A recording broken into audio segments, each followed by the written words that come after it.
I've been working on this series on this XLT, and I also have noticed there's a lot of content out on YouTube and on the internet about rebuilding these motors. So I started to think about what it is that I could do differently to add some value to people out there watching. So what I thought I would do is take you through the struggles I've been having in getting this engine together. So like anything, there's a bunch of conflicting information out on the web, and it's led to me to make some mistakes that have cost me time and money. So let me just walk through some of these things, and what I'm hoping is you guys will comment down below and let me know, give me your opinion, let me know what it is if I'm doing things the right way, or if there's or if I've chosen the wrong way to do things. So the first major issue that I ran into was when I reordered this crankshaft. Right, so let me take a step back. So the crankshaft that came with our engine had a bearing seize. So the bearing that seized was further on in the crankshaft. So it was one of these down here next to the connecting rods. And so it was cheaper to actually go buy a used crank versus go out and get our original one serviced. So when I ordered, one of the things that I didn't realize, and I learned along the way, is these cranks came with two different types of bearings on the mag side end. So if you aren't aware of that, what I ultimately ended up doing was ordering the wrong one. So they have one that's about a 1/2 inch wide, which was for, I believe, the earlier models, and this one, my case takes a bearing that's 1 inch wide. So after I got my used crankshaft in and got ready to assemble my case for the first time, realized I had the wrong bearing, things didn't line up. So then I had to have another bearing shipped to me. I had to go to the dealer to use their puller and hydraulic press to get the old bearing off, and then wound up putting my crankshaft in the freezer and my new bearing in the oven for about half an hour on each, and basically put it all together. So that cost me about a day. It cost me a new bearing and $81 at the dealer to have the puller pulled off, because I didn't have a puller that could get behind this bearing and pull it off. So that was issue number one.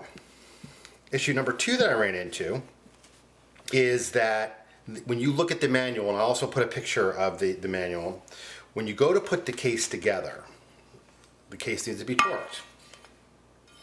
And the torque specs in the manual will say that 8mm bolts need to be torqued to around 17 foot-pounds, and 10mm bolts need to be torqued to 25, 26 foot-pounds. So when I put the case together, not knowing any better, I decided to use the 10mm bolt spec.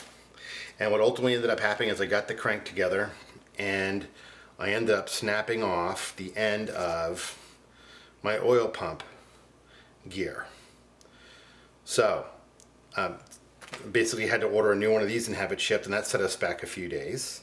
Thankfully it was a $15 part, but I don't know if I've done any subsequent damage to the case or to the crankshaft, and so we're really not going to find out until we put it together.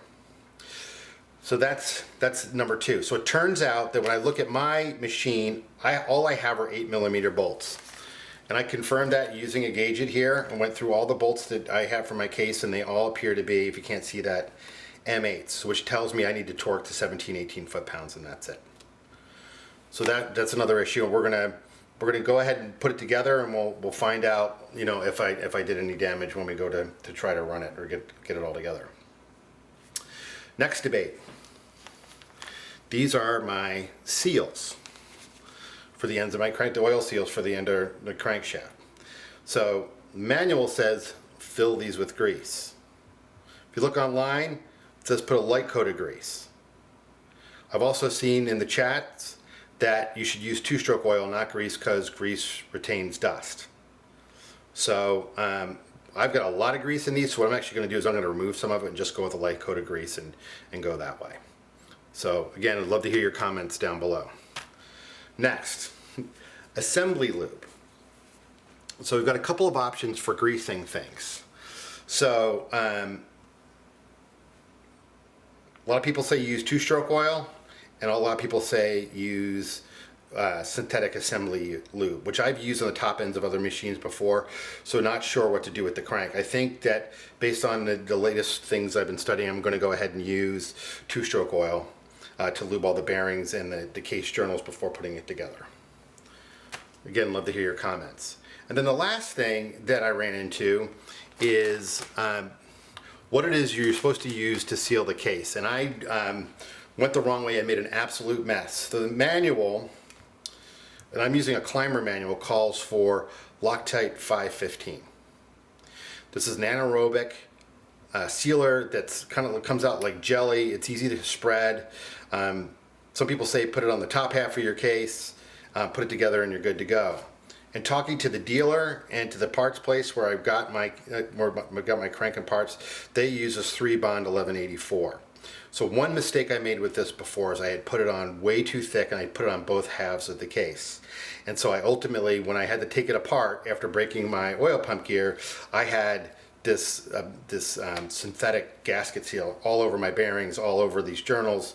It was a mess. So I had to clean it up with acetone and put it all back together. So what I'm going to do this time is I'm going to use a light bead on one half of the case of this. And what they're telling me to do is put it on the top end of the case, top half of the case, then insert the crank, and then put the bottom half on and torque everything down. So that's my plan going forward.